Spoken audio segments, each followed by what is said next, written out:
गर्मी अपने चरम पर थी।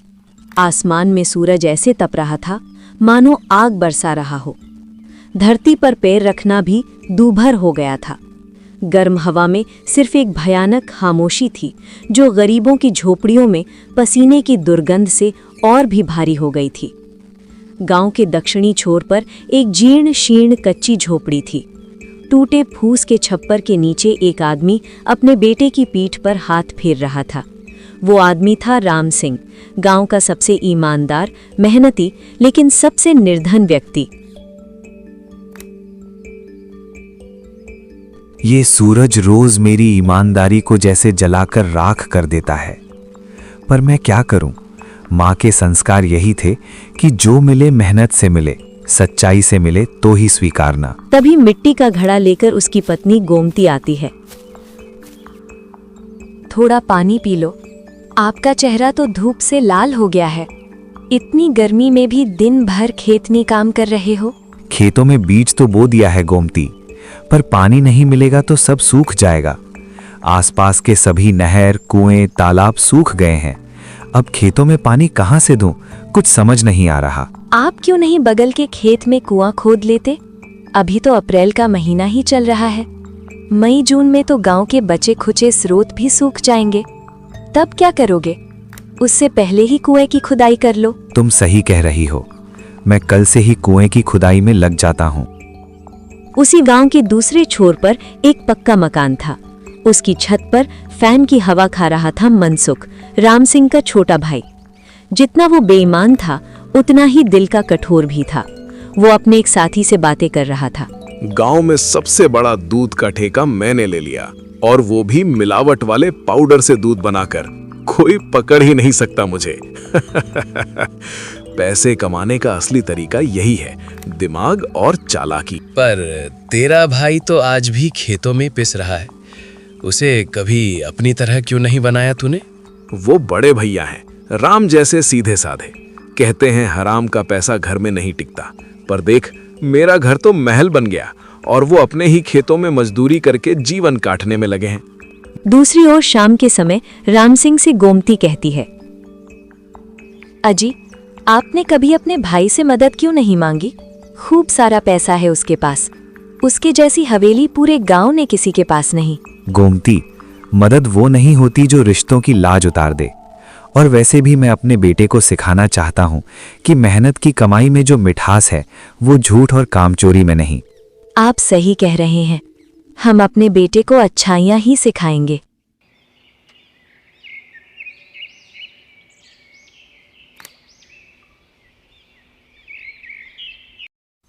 अगले ही दिन तपती दोपहरी में राम सिंह अपने खेत की ओर जा रहा था। उसके माथे का पसीना उसकी सच्चाई का गहना बन चुका था। रास्ते में उसकी मुलाकात मनसुख से हो जाती है। मनसुख राम सिंह से कहता है, भैया अब तो मान जाओ, ये जमाना ईमानदारी का नहीं रहा। मेरे पास गाड़ी है, बंगला है, पैसों की बारिश है, और आप फटे कपड़े, सूखी थाली, तपती दोपहरी में जलते रहते हैं। तेरे पास सब कुछ है मनसुख, बस एक चीज नहीं है, चैन। तू अपने बच्चों को क्या सिखा रहा है कि झूठ बोलो, मिलावट करो और अमीर बनो? देख लेना, पैसा आशीर्वाद जैसा है, जब तक ऊपर है तब तक सिर ऊंचा, जब हटा तो फकीर बना देगा। दोपहर का झुलसा देने वाला समय था। तपती धूप में राम सिंह ने अकेले ही कुएं की खुदाई शुरू कर दी थी। उसकी कुदाल चल रही थी और उसके माथे पर पसीने की धाराएं और तेज होती जा रही थी। वो मन ही मन सोच रहा था कि अगर इस साल भी बारिश कम हुई तो फसल बर्बाद हो जाएगी। कुआं खोदूंगा, चाहे जान चली जाए, पर मेरा परिवार भूखा नहीं सोएगा। कुछ घंटों की कड़ी मेहनत के बाद एक चरवाहा राम सिंह के खेत के पास से गुजरता है। वो राम सिंह को तपती धूप में खुदाई करते देख बोलता है, अरे राम सिंह भैया, ये क्या कर रहे हो? सूरज सर पर है और आप अकेले खुदाई कर रहे हो। अरे कम से कम कुछ खा पी लो। समय नहीं है भाई, हर मिनट बहुत कीमती है। अगर ये कुआं अगले महीने तक नहीं बना तो खेत सूख जाएगा, इसलिए मैं कुछ और करने में समय व्यर्थ नहीं करना चाहता। वो चरवाहा बिना कुछ बोले वहां से चला जाता है। कुछ देर बाद राम सिंह की चाल लड़खड़ाने लगती है। कुछ घंटों बाद वो धूप में बेहोश हो जाता है और जमीन पर गिर जाता है। उसका शरीर तप रहा है, होंठ सूख गए हैं। हर रोज की तरह गोमती वहां आती है। वो राम सिंह को जमीन पर बेसुध देखकर घबरा जाती है। वो उसे उठाने बहुत कोशिश करती है। राम सिंह जी, ओ राम सिंह जी, आंखें खोलिए, देखिए मैं आई हूँ। आपने वादा किया था गोपाल को पढ़ाना है ना, उठिए ना। अजी क्या हुआ आपको, उठिए उठिए ना। लेकिन राम सिंह की सांसें बहुत धीमी हो चुकी हैं। वो एक बार आंख खोलता है। गोमती, कुआं बनाना है, गोपाल भूखा। राम सिंह की आंखें बंद हो जाती हैं, उसकी सांसें थम जाती हैं। कुछ नहीं चाहिए हमें, हमें बस आप चाहिए। घर चलिए, मैं सब संभाल लूंगी। गोमती की चीख आसमान में गूंज जाती है। राम सिंह की चिता की राख अभी ठंडी भी नहीं हुई थी और गोमती की आंखों से आंसू सूखने का नाम नहीं ले रहे थे।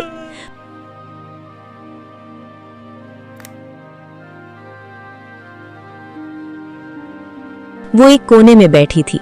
उस घर में अब वो आवाजें नहीं गूंजती थीं जो राम सिंह के होने का एहसास कराती थी। माँ, पिताजी अब कभी नहीं आएंगे ना? बेटा, वो तो चले गए गोपाल, पर वो हमेशा हमारे दिल में रहेंगे। पर माँ, पिताजी ने कहा था कि वो मुझे स्कूल भेजेंगे। उन्होंने कहा था कि जब कुआं में पानी आ जाएगा तो वो मेरी नई कॉपी खरीदेंगे। अब वो कॉपी कौन देगा? मैं दूंगी बेटा, तेरी माँ देगी। पिताजी चले गए पर मैं हूँ ना, मैं तुझे पढ़ाऊंगी। तू डॉक्टर बनेगा, इंजीनियर बनेगा। पर कैसे माँ? हमारे पास तो कुछ नहीं है। खेत सूख रहे हैं, रोटी खत्म हो गई है और दूध वाला चाचा अब दूध नहीं दे रहा क्योंकि हमारे पास पैसे नहीं हैं। सुन बेटा, तेरे पिताजी ने एक बात सिखाई थी, मेहनत की कमाई में मिठास होती है, काम चोरी के पैसे में नहीं। हम मेहनत करेंगे, वो कुआं अधूरा पड़ा है, मैं उसे पूरा करूंगी। माँ, आप अकेले? वो तो पिताजी भी अकेले नहीं खोद पाए। आपको कौन मदद करेगा? हमारा कोई नहीं है। मनसुख चाचा तो हमसे बात तक नहीं करते। मुझे किसी की मदद की जरूरत नहीं है। मेरे हाथ है, मेरी कुदाल है। जितनी मिट्टी तुम्हारे पिताजी ने खोदी थी उससे 2 गुनी मैं खोदूंगी। तुम देखना, एक दिन इसी कुएं से पानी निकलेगा और हमारे खेत हरे भरे होंगे। ठीक है माँ, पर माँ एक और बात।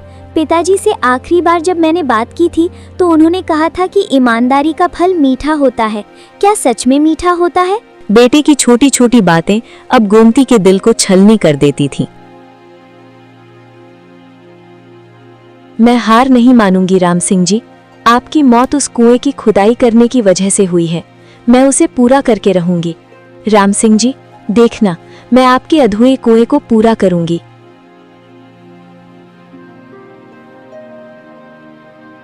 अगली सुबह गोमती कुदाल उठाती है और अधूरे कुएं की ओर चल पड़ती है।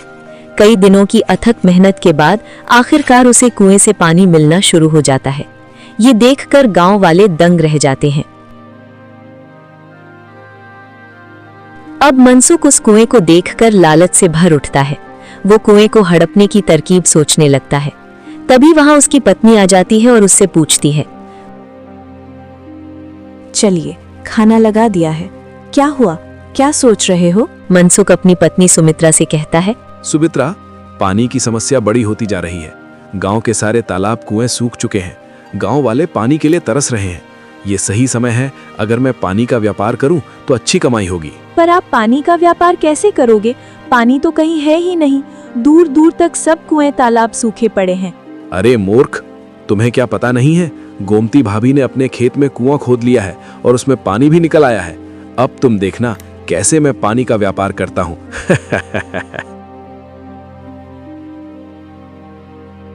मनसुख अगले दिन गोमती के पास आता है और कहता है, राम राम भाभी जी, मुझे आपसे कुछ बात करनी थी। मुझे ये बात कहने में ही बहुत खराब लग रहा है। समझ नहीं आ रहा आपसे कैसे कहूँ। वो जो कुआं वाली जमीन है वो बाबूजी ने मेरे नाम किया था। शायद भैया ने आपको नहीं बताया होगा। मनसुख जी, अगर वो जमीन आपकी थी तो बंटवारे के समय आपने उसे क्यों नहीं लिया? और आपके भैया ने मुझे इस जमीन के बारे में कभी कुछ नहीं बताया। मुझे भरोसा नहीं है कि वो जमीन आपकी है। मनसुख उसे झूठे दस्तावेज दिखाता है। गोमती कागज देखकर कहती है, देखिए गोमती भाभी, भैया की गरीबी की स्थिति को देखकर मैंने वो जमीन भैया को रखने को दे दी थी, पर अब वो जमीन मुझे वापस लेना पड़ेगा। आपके भरोसे के लिए मैं कागज भी साथ लाया हूँ, आप खुद पढ़ लीजिए। मैं तो इतनी पढ़ी लिखी नहीं हूँ, पर मैं ये कागज आज रख लेती हूँ और कल सुबह मुखिया जी के पास जाकर इसकी सच्चाई जानूंगी। अगली सुबह गोमती कागज लेकर मुखिया जी के पास पहुंचती है। वो इस बात से अनजान थी कि मुखिया जी ने भी मनसुख से पैसे लिए हुए थे। गोमती मुखिया से पूछती है, मुखिया जी, ये कागज देखकर बताइए कि इस पर क्या लिखा है। ठीक है, लाओ। गोमती, इस दस्तावेज में ये लिखा है कि जिस खेत में तुमने कुएं की खुदाई की थी वो जमीन मनसुख की है। निराश और टूटी हुई गोमती उस कागज को लेकर घर आ जाती है और अपनी मेहनत से बनाया वो कुआं आंखों में आंसू भरकर मनसुख को सौंप देती है। मनसुख कुआं पाकर बहुत खुश होता है और कागज लेकर वापस अपने घर आ जाता है। अब देखना सुमित्रा, मैं पानी का व्यापार कैसे करता हूँ। गांव वाले बूंद बूंद को तरस रहे हैं। मेरे जैसे को कहते हैं दिमाग वाला। इसे दिमाग वाला नहीं कहते हैं, इसे कहते हैं बेईमान वाला। ज्यादा अपने आप को होशियार मत समझो। आज तुम जो ये चमचमाती साड़ी पहनी हुई हो ना, और चेहरे पर जो मेकअप लगाया हुआ है, वो सब इसी पैसों की वजह से है, समझी?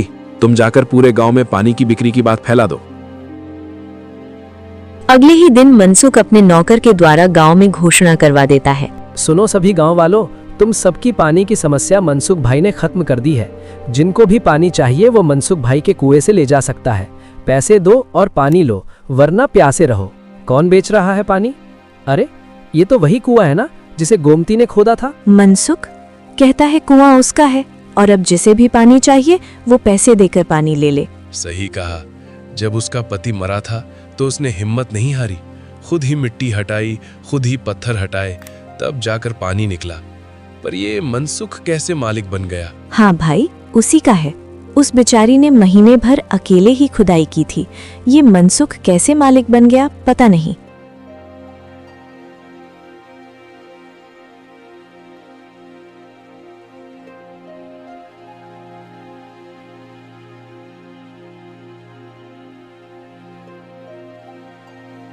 जब गोमती को ये बात पता चलती है तो वो बहुत दुखी होती है।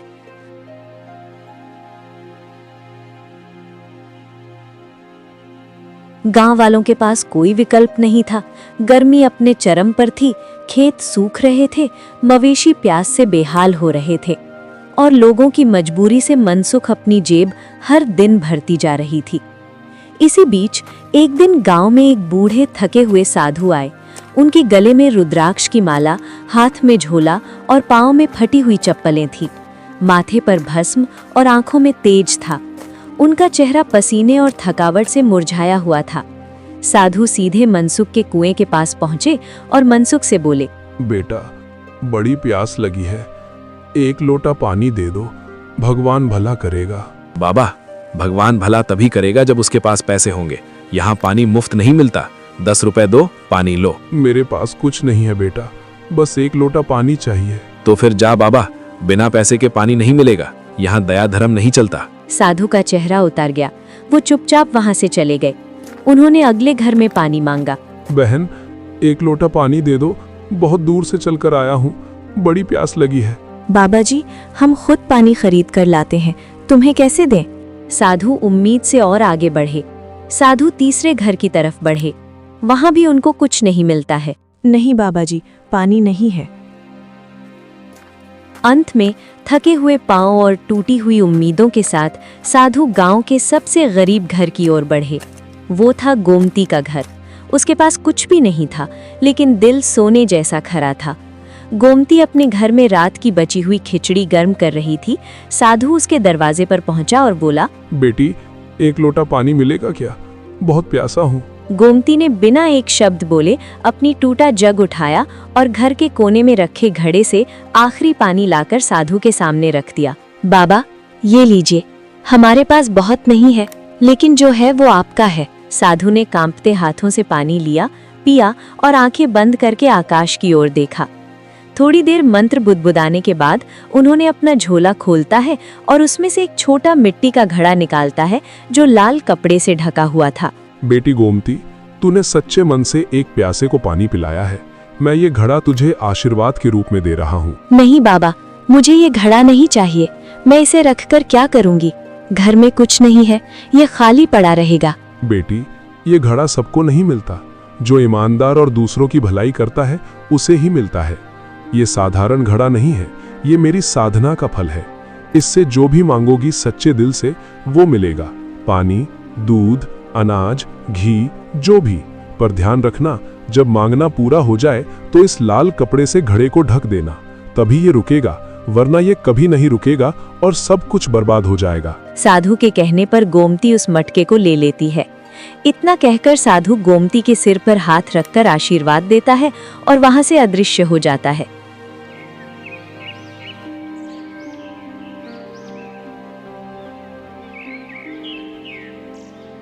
अगली सुबह गोमती ने हिम्मत करके घड़े से कुछ मांगने की सोचती है। वो मटके पर से लाल कपड़ा हटाकर कहती है, हे मटका, मुझे एक लोटा पानी दो। उसके इतना कहते ही मटका पानी से लबालब भर जाता है। ये देखकर गोमती की आंखें हैरानी से खुली की खुली रह जाती हैं। ये क्या? ये मटका सच में चमत्कारी है। वो आश्चर्यचकित और खुश होती हैं और एक एक करके अपनी हर इच्छा पूरी करने के लिए दूध, आटा, दाल आदि चीजें मटका से मांगती हैं। मटका हर बार उसकी जरूरत पूरी करता है। उसके घर में अब जरूरत की हर चीज मौजूद थी। धीरे धीरे गांव वालों को पता चल जाता है कि गोमती के घर में कुछ चमत्कार हुआ है, पर गोमती साधु के कहे अनुसार मटके को सबसे छुपा कर रखती हैं।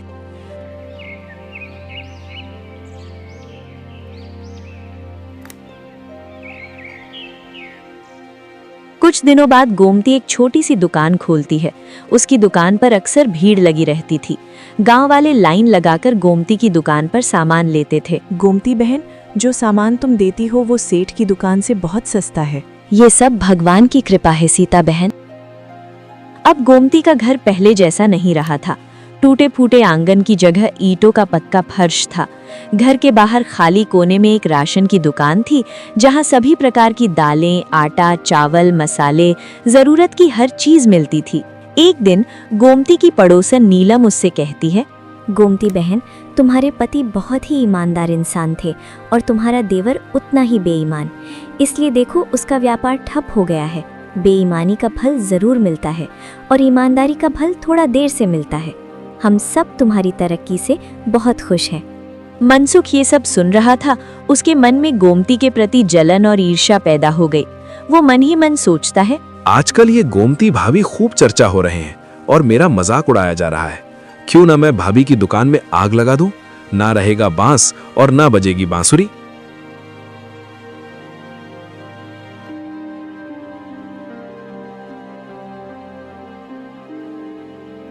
उसी रात मनसुख गोमती की दुकान में आग लगा देता है और चुपचाप अपने घर पहुंचकर सो जाता है।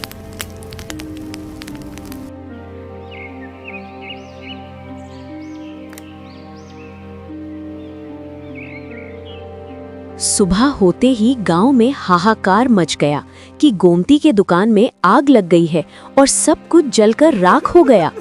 जब गोमती को खबर मिलती है तो वो बहुत उदास होकर अपने उस चमत्कारी घड़े के पास बैठ गई और रोने लगती है। गोमती को रोते हुए घड़े से बर्दाश्त नहीं हुआ। तभी घड़े से आवाज आती है, क्यों रो रही हो गोमती? हिम्मत मत हारो, मैं हूं ना। तुम्हें जो जो सामान चाहिए फिर से मुझसे मांग सकती हो और अपना नया रास्ता बना सकती हो। घड़े की बात सुनकर गोमती को एक उम्मीद की किरण दिखी और गोमती ने फिर से घड़े से सामान मांगा और तुरंत अपना राशन का व्यापार फिर से शुरू कर दिया। गोमती के तुरंत व्यापार शुरू करने की खबर मनसुख तक पहुंच जाती है।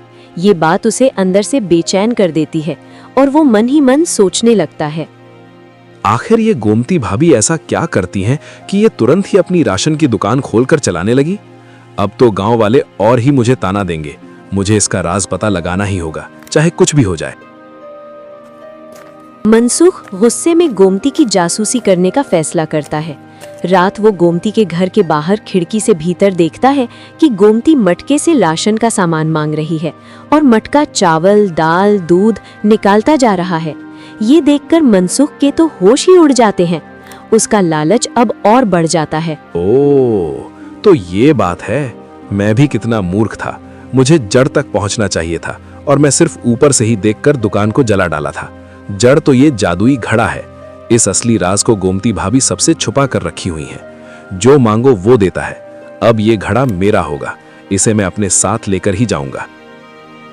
आधी रात का समय था। अंधेरे में मनसुख गोमती के घर में घुस जाता है और वो चमत्कारी घड़ा चुरा लेता है।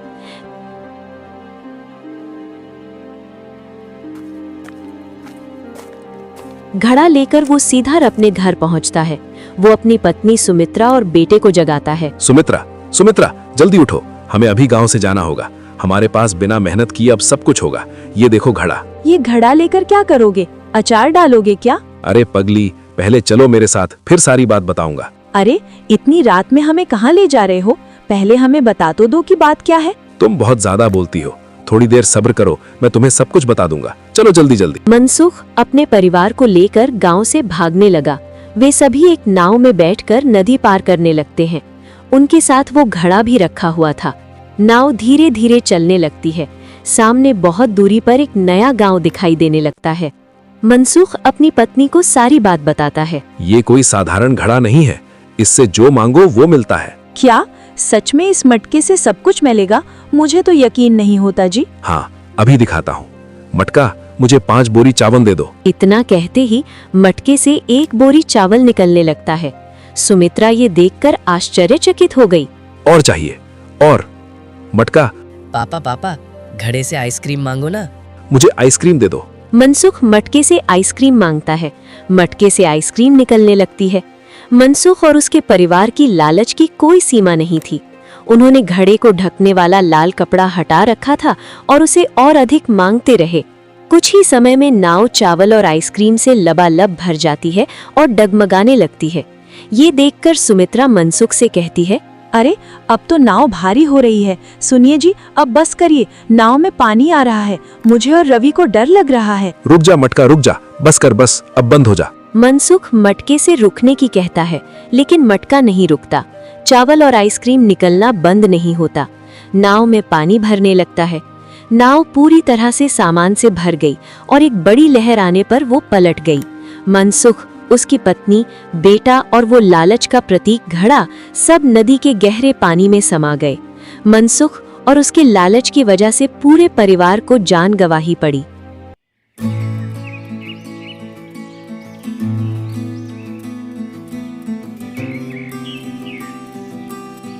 गांव में फिर से शांति छाबरी और गोमती की ईमानदारी की मिसाल दी जाने लगी।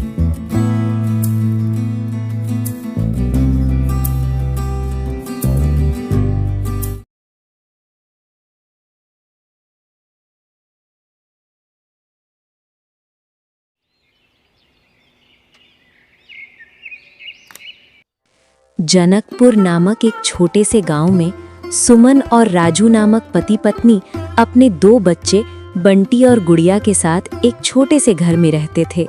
राजू सेठ मोहन लाल के यहाँ खेतों में मजदूरी करता था और सुमन गांव के एक बंगले में खाना और साफ सफाई का काम करती थी।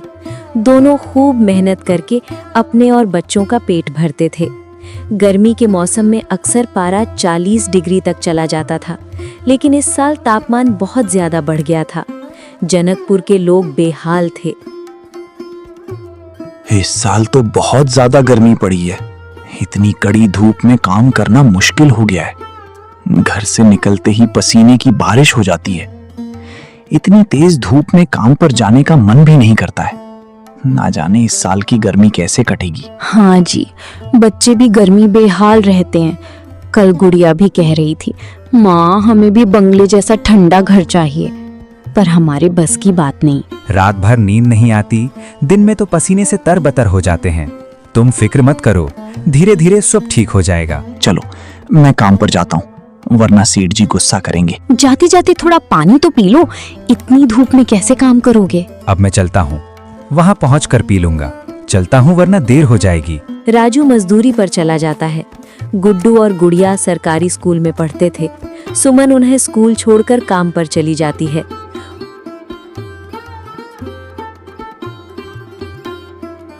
उस बंगले में मालकिन कविता और मालिक संजीव अपने 2 बच्चों तनु और मनु के साथ रहते थे। अरे सुमन, आ गई तू? अब चल जल्दी से सारे काम निपटा ले। पता है ना, आज घर में बर्थडे पार्टी है।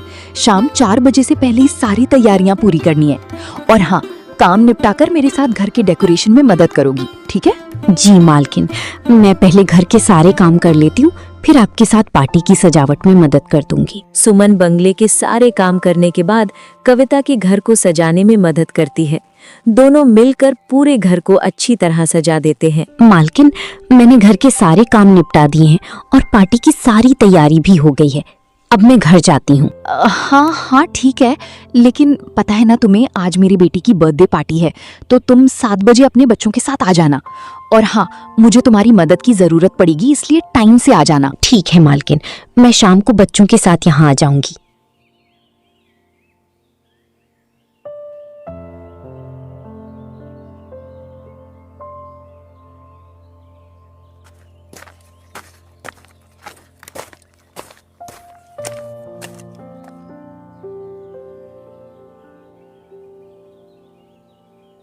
गुड़िया देखो, कितना बड़ा घर है और कितना सुंदर भी। बाहर बहुत गर्मी है, पर यहाँ अंदर कितनी ठंडक है। अरे ये घर ठंडा इसलिए लग रहा है क्योंकि यहाँ हर कमरे में एसी लगा हुआ है। ओह, मतलब एसी लगाने से घर ठंडा हो जाता है। भाई, हम भी अपने पिताजी से अपने घर में एसी लगाने के लिए कहेंगे। हमारी घर में भी बहुत ठंडक हो जाएगी। चलो बच्चों, इधर आओ, केक काटने का टाइम हो गया है। पार्टी बहुत शानदार होती है। बंटी और गुड़िया इतना बड़ा घर देखकर आश्चर्यचकित हो जाते हैं। जब केक कटने लगता है तो बंटी और गुड़िया एसी की ठंडी हवा का आनंद लेते हुए मानसी के कमरे की ओर चले जाते हैं। वे कमरे के बाहर खड़े होकर ठंडी हवा का मजा लेने लगते हैं, फिर धीरे धीरे अंदर चले जाते हैं।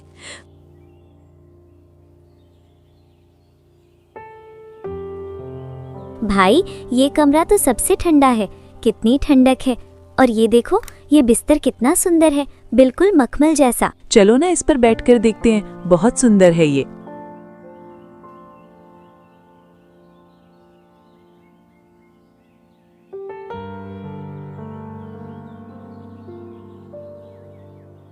कुछ देर बाद तनुज कमरे में आता है और बंटी गुड़िया को मानसी के बिस्तर पर लेटा देखकर जोर से चिल्लाता है। ये दोनों हमारे कमरे क्या कर रहे हैं? ओ, मम्मी मम्मी यहाँ आइए। देखो ना मम्मी, ये दोनों हमारे बेड पर कितने आराम से सो रहे हैं। ये क्या, तुम दोनों की इतनी हिम्मत? तुम दोनों अभी के अभी मेरे बेड से उठो। बंटी और गुड़िया डर से जाग जाते हैं। सुमन भी आवाज सुनकर दौड़ी आती है। क्या हुआ मालकिन? नीचे बहुत जोर से आपके चिल्लाने की आवाज आ रही थी। क्या हुआ? ये पूछ, क्या नहीं हुआ? ये देख नहीं रही तू? तेरे बच्चों ने अपने गंदे मैले कपड़ों से मेरा पूरा बेड खराब कर दिया है। तेरे बच्चों ने एसी देखा नहीं कि चले मेरे बेड पर सोने? हद होती है यार। मैंने तो तेरे बच्चों पर तरस खाकर पार्टी में बुलाया था। सोचा था इनको अच्छा लगेगा, इन्होंने अपनी लाइफ में ऐसी पार्टी देखी ही नहीं होगी, तो आज ये देख लेंगे। पर ये तो अपनी औकात ही भूल गए। ये हमारा घर है, कोई धर्मशाला नहीं कि कोई भी भिखारी हमारे कमरे में आ जाएगा और आकर सो जाएगा। तू अभी के अभी अपने बच्चों को ले और निकल जा मेरे घर से। और हाँ, कल से काम पर आने की कोई जरूरत नहीं है, समझे? कविता बहुत गुस्से में सुमन को डांटती है। मालकिन, ऐसा मत करो, मेरी बात तो सुनो। बच्चे नादान हैं। मैं वादा करती हूँ आगे से ऐसा दोबारा नहीं होगा। ये मेरी आखिरी भूल समझकर माफ कर दीजिए। मुझे काम से मत निकालिए। मालकिन, इस काम के सहारे ही मेरा घर चल रहा है, मुझे ना निकालें। ये तेरा प्रॉब्लम है। अगर तूने अपने बच्चों को थोड़ी सी भी तमीज सिखाई होती तो आज तुझे निकाला नहीं जाता। तू यहाँ कैसे भी काम नहीं कर सकती। अब निकल यहाँ से। कविता सुमन और उसके बच्चों को घर से बाहर निकाल देती है और आगे से काम पर आने को मना कर देती है। अब सुमन के पास कोई काम नहीं था। घर का सारा भार राजू के कंधों पर आ गया था। एक दिन शाम को सुमन परेशान होकर बैठी थी। हे भगवान, आज तो खाना बनाने के लिए कुछ भी नहीं है। सारा आटा तो खत्म हो गया। अब मैं आटा कहाँ से लाऊं? मेरे पास तो पैसे भी नहीं है। जो तनख्वाह राजू जी को मिली थी वो सब पूरी खर्चों में चली गई। मेरा क्या है, मैं तो पानी पीकर सो जाऊंगी, लेकिन बच्चों का क्या होगा? वो कैसे भूखे रात काट। आ गए आप। आज राशन खत्म हो गया है घर में, खाने में कुछ भी नहीं बना है। कोई बात नहीं, खाना आज मैं साथ लाया हूँ। सेठ जी के यहाँ आज दावत थी तो उन्होंने कुछ खाना बच्चों के लिए भिजवाया है। ये तो बहुत अच्छा किया सेठ ने, वरना आज की रात हम सबको भूखे पेट काटनी पड़ती।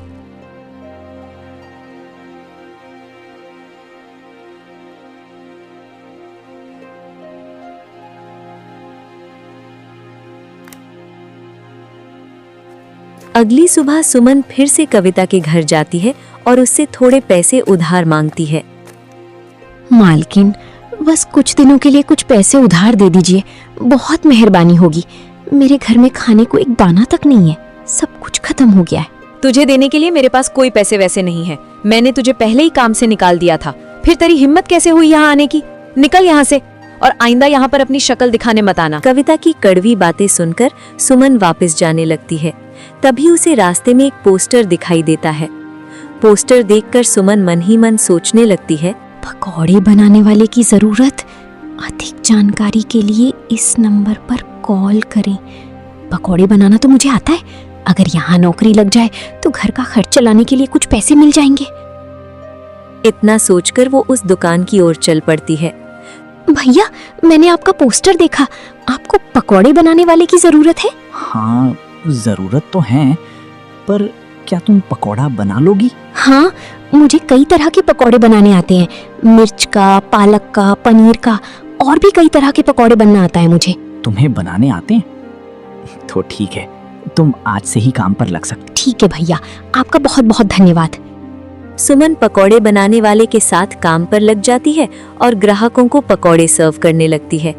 शाम होते होते सारे पकौड़े बिक जाते हैं। चलो, आज तो सारे पकोड़े बिक गए। आज तो तुमने सिर्फ सर्व किए, लेकिन कल से तुम्हें पकोड़े बनाने भी होंगे। हाँ साहब, मुझे कई प्रकार के स्वादिष्ट पकौड़े बनाने आते हैं। मैं कल से बनाना शुरू कर दूंगी। तो ठीक है, ये लो आज के काम के पैसे। धन्यवाद साहब। 300 रुपए लेकर सुमन पहले राशन की दुकान पर जाती है, फिर घर आकर बच्चों के लिए खाना बनाती है। बच्चों, आ जाओ, खाना बन गया है। इतने में राजू भी आ जाता है। सुमन उसे अपने नए काम के बारे में बताती है। सुनिए जी, मुझे पकौड़े बनाने का काम मिल गया है और वहाँ सैलरी भी अच्छी दे रहे हैं। अरे वाह, ये तो बहुत अच्छी खबर है। सुमन, तुम्हारे सहयोग से ये घर चल रहा है। सब मिलकर खुशी खुशी खाना खाते हैं और सो जाते हैं।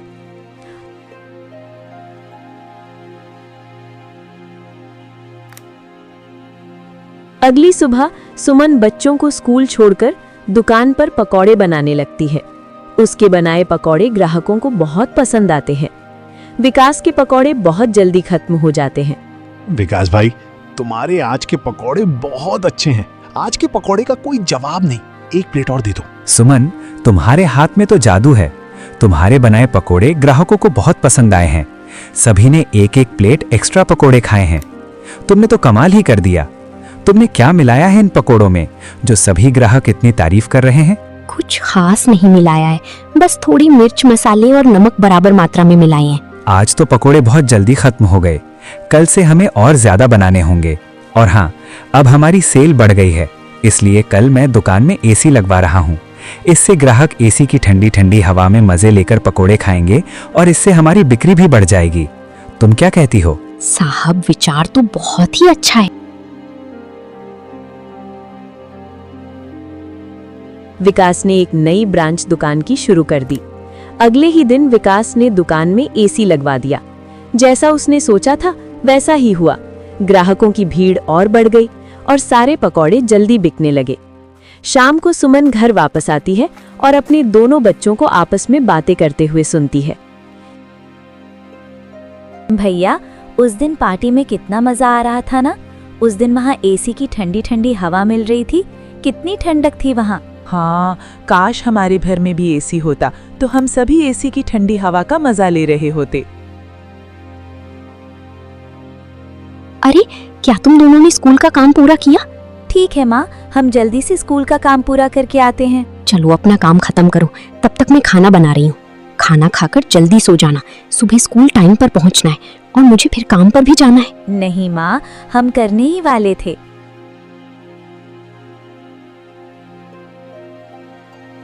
दिन बीतते गए। सुमन के हालात पहले से बेहतर होते गए।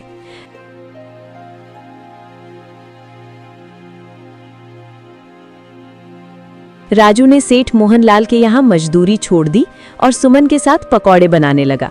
विकास उन दोनों को अच्छी तनख्वाह देने लगा।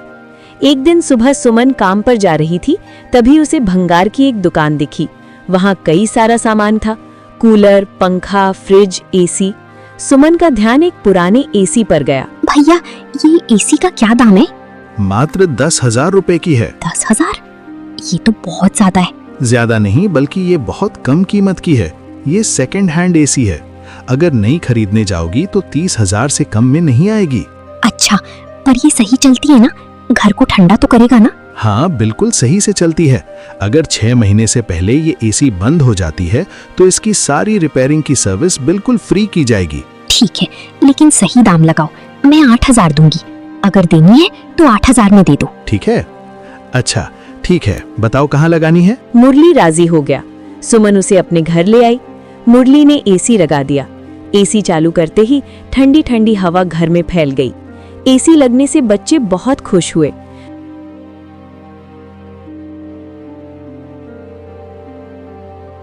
ओह, आखिर तुमने बच्चों की इच्छा पूरी कर ही दी। कैसे ना करती, ये दोनों तो मेरी जान है। इनसे बढ़कर मेरे लिए कुछ भी नहीं। भैया, क्या मजा आ रहा है ना? एसी की ठंडी ठंडी हवा, ऐसा लग रहा है जैसे बर्फ की चादर ओढ़ ली हो। इतनी कड़ी गर्मी में हमने बर्फ की चादर ओढ़ ली। वाह वाह। हाँ गुड़िया, तुमने सही कहा। अब हम सब एसी की ठंडी हवा में गर्मी का मौसम बहुत आसानी से काट लेंगे। सुमन की कमाई अच्छी हो गई थी। विकास ने उसकी तनख्वाह भी बढ़ा दी। राजू भी उसके साथ काम करने लगा। बच्चों ने पूरी गर्मी ठंडी हवा में बिताई और वे सब खुशी खुशी जीवन जीने लगे।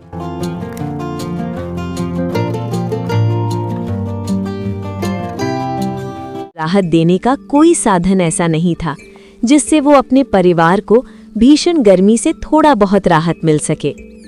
उसी गांव में सेठ रतनलाल नाम का एक धनी और चालाक व्यापारी रहता था।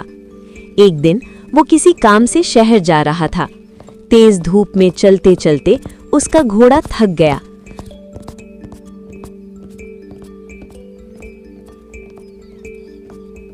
मोहरों से भरी कीमती थैली कहीं गिर गई। उसने घंटों तलाश की, लेकिन थैली का कुछ पता नहीं चला। सेठ ने गांव में घोषणा, सुनो सुनो सुनो, सिरजनपुर के लोगों, जरा गौर से मेरी बात सुनो। सेठ रतनलाल जी की सोने की मोहरों से भरी थैली कहीं खो गई है। जो भी इस थैली को ढूंढकर सेठ जी को लौटाएगा, उसे 10 सोने की मोहरें इनाम में दी जाएंगी। इस गर्मी में अपनी किस्मत आजमाओ और जल्दी से ढूंढना शुरू करो। अरे ये सेठ हमें क्या मूर्ख समझता है? इस लू में हम उसकी थैली ढूंढे फिरे, और अगर किसी ने ढूंढकर दे भी दी तो ये एक मोहर भी नहीं देगा। ये सब उस लालची की चाल है। तुम सही कहते हो। अगर मुझे इसकी वो थैली मिल गई तो मैं कानों कान किसी को खबर नहीं होने दूंगा और अपना बोरिया बिस्तर बांधकर सीधा किसी दूसरे शहर चला जाऊंगा। पूरे 2 दिन बीत गए, लेकिन सेठ की थैली का कुछ पता नहीं चला। सेठ परेशान होकर घोषणा करने वाले से बोला, वो थैली मेरी जिंदगी भर की कमाई है, मेरे खून पसीने की कमाई। मैंने सालों तक दिन रात मेहनत की, तब जाकर उन्हें इकट्ठा कर पाया। मुझे नहीं लगता कि इस तपती गर्मी में कोई गांव वाला ढूंढने की कोशिश करेगा। अगर किसी को मिल गई और ईमानदारी से लौटा दी तो मैं उसे एक मोहर उसकी मेहनत करने के लिए दे ही दूंगा, लेकिन अगर किसी ने चालाकी की तो मैं बख्शूंगा नहीं। जी सेठ जी, आप चिंता मत कीजिए, आपकी थैली आपको जरूर मिलेगी। मैं पूरे गांव में जासूस फैला दूंगा। जैसे ही वो थैली किसी को मिलेगी, वो तुरंत ही हमें बता देंगे। मदन की पत्नी सुमन अपनी पड़ोसन कमला के साथ घर के बाहर बैठी थी। बहन सुमन, इस बार की गर्मी तो जान लेकर ही मानेगी। ऐसी गर्मी मैंने अपने जीवन में कभी नहीं देखी। मेरे घर में पानी की एक बूंद नहीं बची और बच्चे प्यास से पानी के लिए तरस रहे हैं। मेरा मन करता है इस गांव को छोड़कर चली जाऊं। मेरा दिल का दर्द भी तुझसे कम नहीं है। न दिन गुजरता है न रात। मदन भी इस तेज धूप में खेतों में लगा रहता है, लेकिन कुछ हासिल नहीं होता। बस घर का गुजारा ही हो पाता है। मैं सोचती हूँ कि क्या हमारी जिंदगी ऐसे ही गुजरेगी? हाँ सुमन, सच कहा। मेरे पति भी दिन भर मजदूरी करने जाते हैं, लेकिन जो कमाते हैं वो पेट भरने को भी काफी नहीं। पता नहीं कब अच्छे दिन आएंगे, न जाने कब हमारे घर में सुख सुविधा होंगी। अच्छा, अब मैं चलती हूँ, मेरे पति खेत से आने वाले होंगे। कमला के जाते ही मदन आ जाता है। सुमन अपने पति से कहती है, मदन, इस गरीबी ने मेरा सब्र तोड़ दिया है। तुम इस गर्मी की तपिश में खेतों में जलते हो, बस 2 रोटी ही नसीब होती है तुम्हारी मेहनत के। तुम अपनी मजदूरी के पैसे क्यों नहीं बढ़ा देते? तुम ठीक कहती हो सुमन, मैं आज से अपनी मजदूरी बढ़ा दूंगा। एक दिन की मजदूरी के इतने पैसे तो मिलने ही चाहिए कि कम से कम एक दिन तो हम 2 वक्त अच्छे से भरपेट खाना खा सकें। वो अपनी पत्नी से बात ही कर रहा था कि गांव का जमींदार ठाकुर सूरज सिंह वहां आ पहुंचता है और मदन से कहता है, मदन, खेतों में पानी की सख्त जरूरत है। इस गर्मी में फसलों का काफी नुकसान पहुंच रहा है। तुम कुएं से पानी लाकर मेरे खेतों को सींचो। मैं कुछ दिनों के लिए बाहर जा रहा हूँ। मेरे लौटने तक काम पूरा कर देना। जमींदार जी, मैं काम करूंगा, लेकिन इस गर्मी में कुएं से पानी लाना आसान नहीं है। धूप से मेरा शरीर जल जाता है और कुएं तक जाने मात्र से ही मेरी हालत खराब हो जाती है। फिर कुएं से पानी निकलते समय मैं और भी ज्यादा बेहाल हो जाता हूँ। इसके बाद वापस खेतों तक पहुँचते पहुँचते सारा दम निकल जाता है। इसलिए जमींदार साहब, मैंने मजदूरी बढ़ा दी है। एक दिन के काम के लिए 2 अशर्फियाँ देनी होंगी। मेरी मेहनत की यही सही हक है ताकि मेरा परिवार भूखा ना रहे। 2 अशर्फियाँ? क्या मजाक है मदन, कहीं तू पागल तो नहीं हो गया है? लगता है तेरी अकल घास चरने गई है, जो तूने एक दिन की मजदूरी के दाम दुगने कर दिए हैं। 1 अशर्फी में बहुत से गांव के लोग काम करने को तैयार हैं। मैं तुम्हें मेहनती और ईमानदार समझता था, लेकिन तुम तो लालची निकले। तुम भूखे ही मरोगे। जमींदार ताने मारकर वहां से चला जाता है और मदन उदास होकर सुमन से कहता है, देखा सुमन, इस गर्मी में हमारा पसीना इनके लिए पानी से भी सस्ता है। जमींदार को मेरी मेहनत की कीमत सुनते ही गुस्सा आ गया। मैं दिन रात जलता हूँ, फिर भी मेरी मेहनत की कोई कीमत नहीं। कभी कभी लगता है इस गांव में मेरी ईमानदारी ही मेरी सबसे बड़ी कमजोरी है। मदन, तुम्हारी ईमानदारी कमजोरी नहीं बल्कि तुम्हारी ताकत है। इस तपिश में तुमको जलता देख मेरा मन टूट जाता है। तुम बिल्कुल मत घबराइए, मैं तुम्हारे साथ हूँ। सुमन, तुम्हारा साथ ही मेरा हौसला है। अब से 2 अशर्फियाँ ही लूंगा, चाहे कोई मुझे काम दे या ना दे। इतना कहकर मदन तपती धूप में काम की तलाश में निकल पड़ता है। रास्ते में एक पुराने कुएं के पास उसकी नजर एक चमकती हुई थैली पर पड़ती है। वो उसे उठाता है और देखता है कि उसमें सोने की मोहरें भरी हैं। मोहरें देखकर मदन घबरा जाता है। उसके दिल की धड़कन तेज हो जाती है। कुछ देर बाद वो मन ही मन सोचता है, अगर मैं इसे रख लूं तो हमारी गरीबी खत्म हो जाए, मगर मेरे मन का सुकून हमेशा के लिए चला जाएगा। ईमानदारी ही मेरा सबसे बड़ा गुण है और इसे मैं किसी कीमत पर नहीं बेचूंगा। मुझे ये थैली इसके मालिक तक पहुंचानी होगी। ये सिक्के किसी की जिंदगी की कमाई है। इस गर्मी में इसे खोने वाला कितना बेचैन होगा। और फिर मदन सोने के सिक्कों की थैली लेकर घर पहुंचता है। सुमन देखती है कि मदन कुछ परेशान है तो वो पूछती है, क्या हुआ जी? आप तो काम ढूंढने गए थे, इतनी जल्दी क्यों लौट आए? इस गर्मी ने तुमको कमजोर कर दिया है या कोई और बात है? मेरा दिल बेचैन हो रहा है, बताओ ना। सुमन, गर्मी ने नहीं, मेरे मन ने मुझे बेचैन कर रखा है। रास्ते में मुझे ये सोने की मोहरों से भरी थैली मिली है। ये किसी की मेहनत की कमाई है। ये किसी की जिंदगी भर की कमाई है। इसे खोने वाला इस तपिश में इसके लिए कितना बेचैन हो रहा होगा, ये सोचकर मेरा दिल कांप रहा है। मैं इसे लौटाना चाहता हूँ, वरना मेरी आत्मा मुझे कभी माफ नहीं करेगी। ये आप क्या कर रहे हो? पाई हुई चीज भी कोई वापस करता है क्या? अरे ईश्वर ने ये सिक्के हमारी गरीबी को देखकर दिए हैं। ये सोने के सिक्के हमारी जिंदगी बदल देंगे। मदन, हमें हमारी गरीबी से छुटकारा मिल सकता है। अब नहीं जीना मुझे ऐसी जिंदगी जहाँ हर चीज को तरसना पड़े। लेकिन सुमन, हम किसी दूसरे का धन कैसे रख सकते हैं? पता नहीं उस आदमी ने ये सिक्के किस काम के लिए रखे हों। हो सकता है वो अपनी बेटी की शादी का सामान लेने जा रहा हो और ये थैली उसके जेब से गिर गई हो। सुमन, कुछ भी हो सकता है। मेरा दिल नहीं मानता कि मैं इन्हें रख लूं। अगर तुम ये थैली लौटाना चाहते हो तो लौटा दो, लेकिन मेरी एक शर्त है, अगर 7 दिन के अंदर तुम्हें पता चल जाता है कि ये सिक्के किसके हैं तो ये उसे लौटा देना, और अगर 7 दिन में पता नहीं चलता तो फिर इन सिक्कों पर हमारा अधिकार हो जाएगा। ठीक है, मैं 7 दिन तक इंतजार करूंगा। अगर इस सिक्कों का मालिक का पता चल गया तो इन्हें उसे लौटा दूंगा, और अगर उस मालिक का पता नहीं मिलता तो जैसा तुम चाहो इन सिक्कों का उपयोग कर सकती हो। अपनी पत्नी के कहने पर मदन 7 दिन का इंतजार करने लगता है। उधर कोई भी गांव वाला सेठ की खोई हुई थैली लेकर नहीं पहुंचता है। फिर वो सेठ उसी घोषणा करने वाले को अपने घर बुलाता है और उससे कहता है, ये क्या तमाशा है। लगता है इस भयानक गर्मी में कोई थैली ढूंढना ही नहीं चाहता, या फिर किसी को मिल गई है और वो लौटाना नहीं चाहता। वो थैली मुझे हर हाल में चाहिए। अगर वो थैली नहीं मिली तो मैं बर्बाद हो जाऊंगा। तब तो किसी न किसी को आ जाना चाहिए था। एक काम करो, तुम जाओ और दोबारा ढिंडोरा पिटवाओ, और इस बार कहना कि आधे सिक्के इनाम में दिए जाएंगे। लेकिन सेठ जी, अगर आप आधे सिक्के दे दोगे तो आपके पास क्या बचेगा? आपका तो उससे कोई फायदा नहीं होगा। फायदा होगा। एक बार कोई थैली लेकर आए तो सही, मैं उस पर चोरी का इल्जाम लगाकर एक सिक्का भी नहीं दूंगा। वाह सेठ जी, मान गया, आपके दिमाग की तारीफ करनी पड़ेगी। अब जल्दी से गांव में जाकर ढिंडोरा पिटवा दो कि जो भी सिक्कों की थैली ढूंढ कर देगा उसे आधे सिक्के मिलेंगे।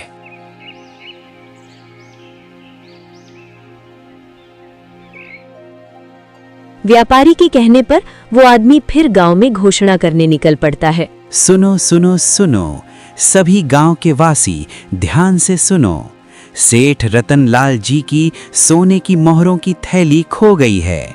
जो भी लौटाएगा उसे 10 नहीं बल्कि आधे सोने के सिक्के इनाम में मिलेंगे। जल्दी करो, ये मौका बार बार नहीं आएगा। इस गर्मी में जल्दी अपनी किस्मत आजमाने बेहतरीन अवसर है। जल्द से जल्द थैली को ढूंढकर व्यापारी जी को लौटा दो, उसके बाद तुम माला माल हो जाओगे। सुनो सुनो सुनो। उस घोषणा करने वाले की आवाज मदन के घर तक भी पहुंचती है। वो जल्दी से अंदर जाकर अपनी पत्नी सुमन से बोलता है, सुमन, ये सोने के सिक्कों की थैली हमारे गांव के सेठ रतनलाल की है। उसने ढिंढोरा पिटवाया है कि जो भी गांव वाला इस थैली को लौटाएगा उसे आधे सिक्के मिलेंगे। झूठ, बिल्कुल झूठ। वो व्यापारी ऐसा बिल्कुल नहीं करेगा। वो लालची है, वो कभी अपने आधे सिक्के नहीं देगा। ये सब उसकी चाल है। उसने कई लोगों को धोखा दिया है। तो मैं क्या करूं सुमन? ये थैली व्यापारी को नहीं लौटाऊं? अगर उसे भनक पड़ गई तो वो थैली छीन कर ले जाएगा और हमारे साथ बदतमीजी भी करेगा। भलाई इसी में है कि मैं थैली लौटा दूं, अब चाहे वो मुझे मेरा इनाम दे या ना दे। ठीक है, जैसा तुम्हें अच्छा लगे करो। मदन थैली लेकर सेठ के पास पहुंच जाता है।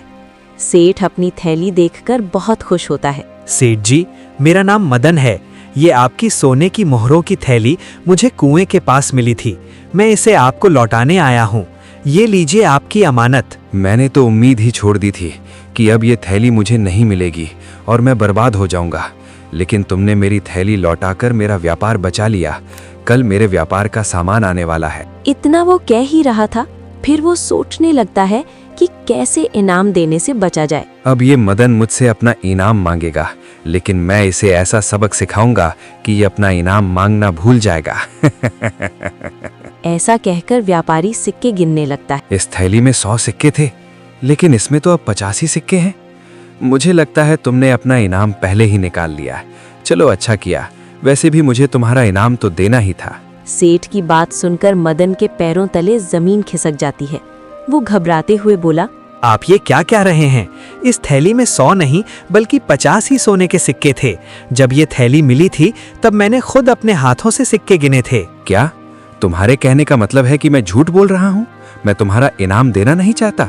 नहीं सेठ जी, ऐसी बात नहीं है। ये आप क्या कह रहे हैं सेठ जी?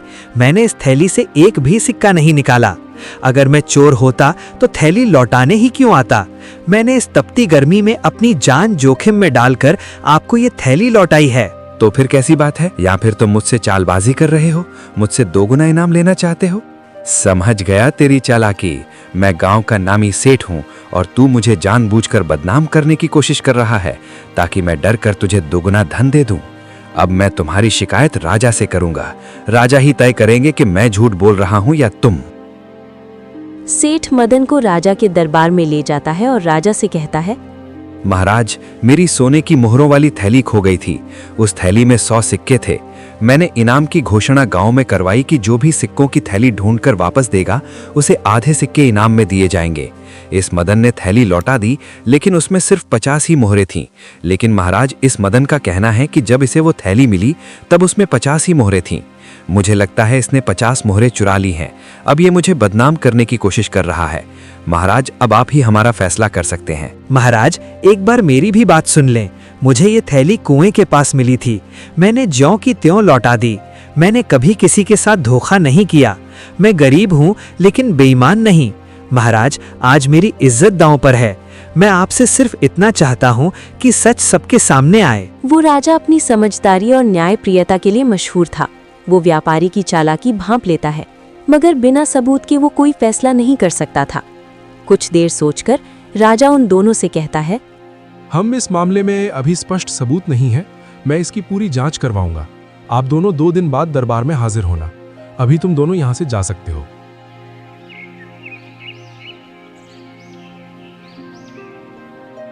दो दिन बाद राजा उन दोनों को फिर से महल में बुलाता है और उन दोनों से कहता है, सेठ रतनलाल, तुमने कहा था कि तुम्हारी थैली में 100 सोने की मोहरें थीं। ये तो 50 मोहरों वाली थैली है। ये तुम्हारी कैसे हो सकती है? तुम अपनी 100 मोहरों वाली थैली ढूंढो और मदन, ये 50 मोहरों की थैली तुम अपने पास रखो। अगर 2 सप्ताह में इसका असली मालिक आ जाता है तो लौटा देना, वरना ये थैली तुम्हारी हो जाएगी। फिर तुम जैसा चाहो इसका इस्तेमाल कर सकते हो। राजा की बात सुनकर व्यापारी गुस्से से तिलमिला जाता है, मगर वो कुछ भी नहीं कर सकता था। वो अपने ही जाल में खुद ही फंस गया था। इसलिए वो चुपचाप अपने घर वापस लौट जाता है। व्यापारी के जाने के बाद राजा मदन से कहता है, मदन, मैंने पहले ही नजर में इस व्यापारी का लालच देख लिया था कि वो तुम पर झूठा आरोप लगा रहा है। इसलिए उस व्यापारी को उसके किए की सजा मिलनी चाहिए थी। अब तुम अपने घर जा सकते हो। ये सभी सिक्के तुम्हारे हैं। इन पर सिर्फ तुम्हारा अधिकार है। महाराज, आप बहुत महान हैं। हम बहुत खुशनसीब हैं कि हमें आपके जैसा न्यायप्रिय राजा मिला। राजा मदन की ईमानदारी से खुश होकर उसे और भी बहुत सा धन देता है।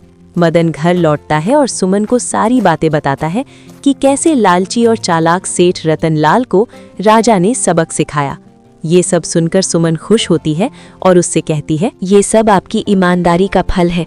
मुझे विश्वास नहीं हो रहा कि राजा ने वो सारे सिक्के हमें दे दिए हैं और आपकी ईमानदारी से खुश होकर इतना सारा धन भी दिया है।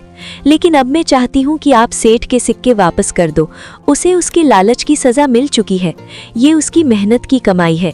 किसी का हक मारना हमें शोभा नहीं देता। सुमन, तुमने मेरे मन की बात कह दी।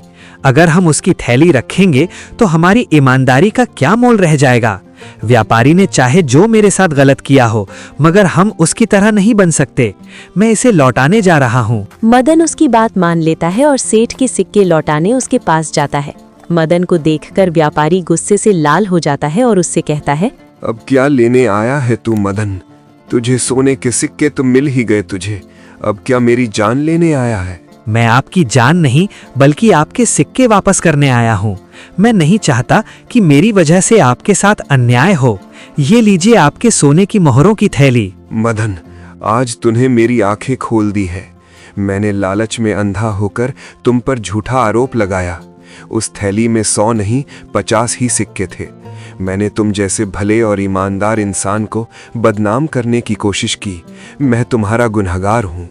सेठ जी, आपको अपनी गलती का एहसास हो गया, यही मेरे लिए सबसे बड़ा इनाम है। इंसान गलती करता है लेकिन सुधरने वाला ही सच्चा इंसान है। मदन, मुझे माफ कर दो। आज मैंने सीखा असली अमीरी ईमानदारी में है। मदन, तुमने न सिर्फ थैली लौटाई है बल्कि नया जीवन दिया है। मैं वादा करता हूँ कि अब मैं हमेशा के लिए लालच और चालाकी छोड़ दूंगा और ईमानदारी से ही अपना व्यापार चलाऊंगा। व्यापारी को अपनी गलती का एहसास हो जाता है और फिर वो ईमानदारी से अपना व्यापार करने लगता है और मदन भी अपनी पत्नी सुमन के साथ सुख व चैन से अपना जीवन बिताने लगते हैं।